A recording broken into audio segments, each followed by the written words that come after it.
स्वागत है। आज हमारे पास एक लेख है, हरियाणा भारत का हृदय स्थल शीर्षक से। तो आज हम इसी के कुछ हिस्सों पर बात करेंगे।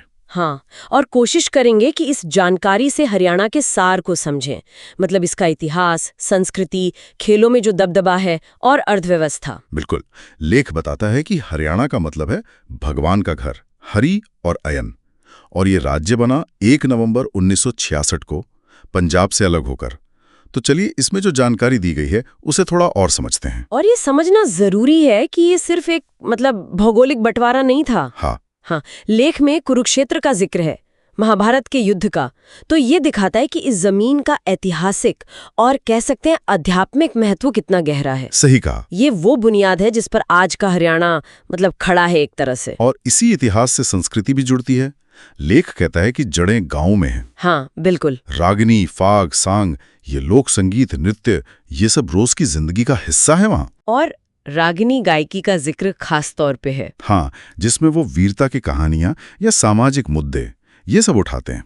काफी प्रभावशाली लगता है ये। बिल्कुल। और त्योहारों का भी जिक्र है, लोहड़ी, तीज, रंगीन कपड़े, लोक नृत्य। हाँ। और दिलचस्प बात यह है कि ये जो सांस्कृतिक रंग है, ये कैसे राज्य की एक और पहचान से जुड़ता है, खेलों से। हाँ, खेल जगत में हरियाणा की जो धाक है, लेख इसे खासकर कुश्ती में एक पावर हाउस बताता है। कुश्ती नर्सरी भी कहा गया है। हाँ, भारत की कुश्ती नर्सरी। और बड़े नाम भी तो हैं, योगेश्वर दत्त, साक्षी मलिक, फिर नीरज चोपड़ा भाला फेंक में।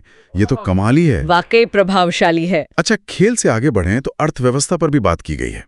इसे भारत की हरित भूमि कहा गया है। हाँ, गेहूं और चावल उत्पादन में अग्रणी। और हाँ, वो कहावत, देसा में देस हरियाणा, जिद्दू दही का खाना। हाँ, ये सिर्फ खाने की बात नहीं है। अच्छा। हाँ, ये राज्य के जो मजबूत डेयरी फार्मिंग है और खासकर मुर्रा भैंस, ओह हाँ, मुर्रा नस्ल, जो अपने दूध उत्पादन के लिए जानी जाती है। लेकिन देखिए, हरियाणा सिर्फ खेतीबाड़ी या डेयरी ही नहीं है। हाँ, गुरुग्राम का जिक्र है। बिल्कुल।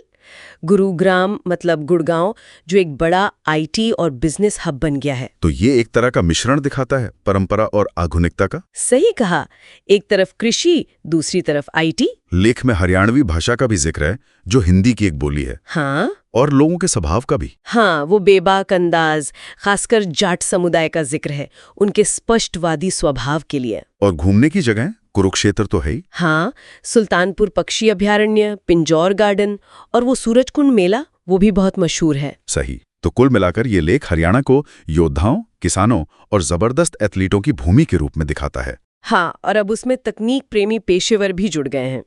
एक ऐसी जगह जहां इतिहास, संस्कृति, खेती और आधुनिक उद्योग सब एक साथ चल रहे हैं। तो इस जानकारी को देखकर हरियाणा की एक बहुआयामी तस्वीर सामने आती है। ऐतिहासिक धरती, जीवंत संस्कृति, खेलों में महारत और एक मजबूत अर्थव्यवस्था का मिश्रण। जानकारी तो काफी रोचक है। बिल्कुल, और ये सोचने पर भी मजबूर करती है। एक बात जो मेरे मन में आ रही है, हाँ, देखिए, लेख ने कुरुक्षेत्र की प्राचीन भूमि का भी जिक्र किया और गुरुग्राम के एकदम मॉडर्न आईटी हब का भी, है ना? हाँ, दोनों का। तो ये सोचना दिलचस्प है कि एक ही राज्य में इतिहास और भविष्य इतनी स्पष्टता से एक साथ कैसे मौजूद हैं। ये एक अच्छा सवाल है। हाँ। लेख इसका सीधा जवाब तो नहीं देता, पर ये सवाल जरूर छोड़ जाता है कि ये दोनों पहलू, प्राचीनता और आधुनिकता, एक दूसरे पर कैसे असर डालते होंगे और हरियाणा के भविष्य को कैसे आकार देंगे। सही कहा। ये सोचने वाली बात है जो इस जानकारी से आगे जाती है।